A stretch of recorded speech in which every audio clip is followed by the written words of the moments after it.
This is Actar's Reviews, from anime to figures and beyond. Hey, this is Actar and look at what arrived in the mail today. A visual metaphor! Well, this servant model chess piece set from one of my favorite anime series of all time, Fate Zero. Now this was released in 2012, before I kept constant tabs on anime merchandise news, and this happened to slip me by.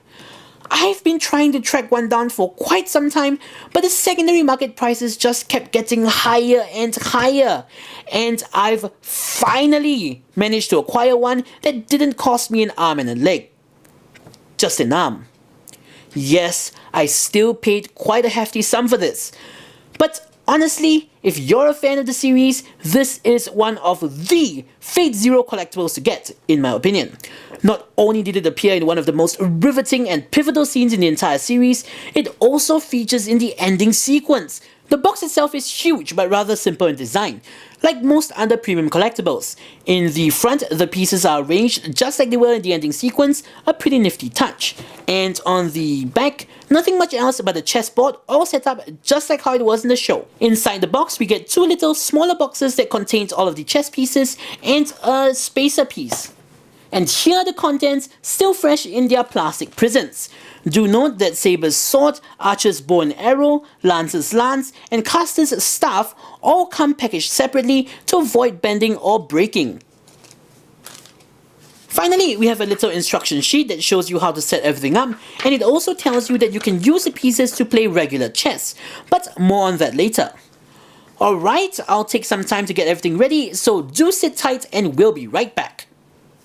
Alrighty, returning to our regular review space, let's take a closer look at the individual chess pieces. We have Saber,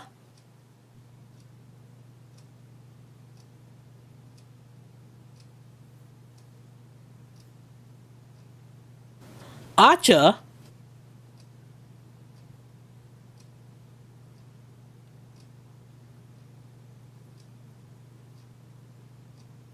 Lancer,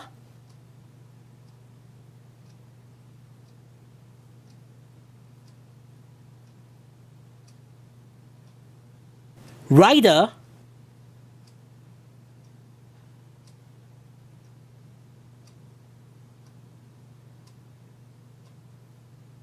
Berserker,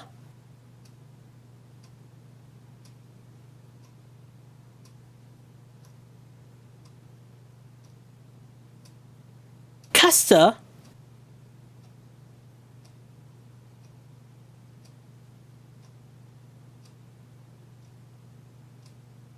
Assassin,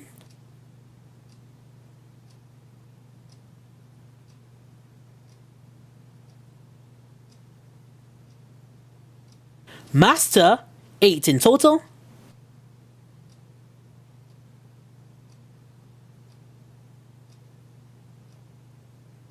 and a Grill. Each of these pieces are quite beautifully sculpted, though these pieces are not made of metal, even though that would have been the most logical choice.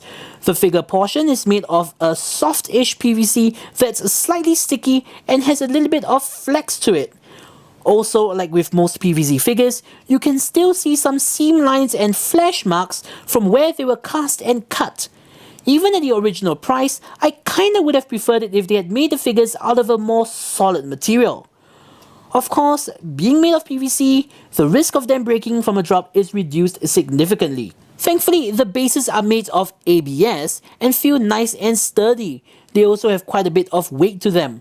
From what I understand, they were planning on using metal on the inside, but it seems that it's now made entirely out of plastic. Still, it's weighty, and if you told me that there was metal inside, I would be hard-pressed to disagree. Just a little side note, I absolutely love how the chess pieces are based on the original class card designs. Here's Archer for comparison. And as mentioned previously, you can use these pieces to play actual chess. The Grill is the king, Saber is the queen, Lancer and Berserker are the rooks, Archer and Caster are the bishops, Rider and Assassin are the knights, and all of the masters are the pawns.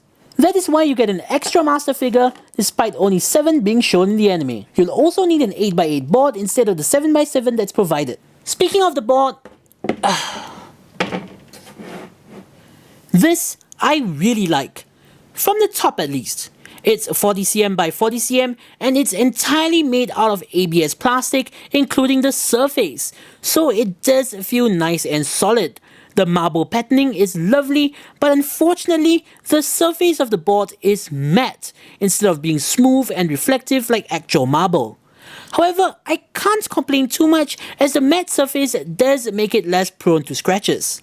Now, regarding the colour, on first glance, you might have noticed that it's far more garish than how it appeared in the anime. But you have to remember that the board in the anime was bathed in orange candlelight. And if we add a little bit of orange, like so, the colours match up perfectly. What I am going to complain about, however, is the back.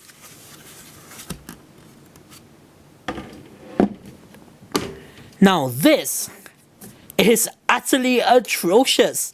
It's hollow, full of gaps and holes, and looks like the underside of a toy. They really should have covered this up. I mean, I know you're never going to see the bottom regardless, but it's the attention to detail that counts, you know what I mean? I admit I've been complaining quite a bit, but this looks absolutely phenomenal. The colours just pop, all of the figures look striking together, and it's one heck of a display piece. And in the end, that's all that it really needs to be.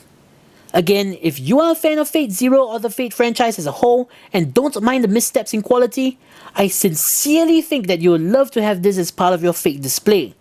The fact that you can pretend to be Gilgamesh, reenact the various Holy Grail walls with it, use the pieces to play chess, or even create your own game just adds to its play value and versatility.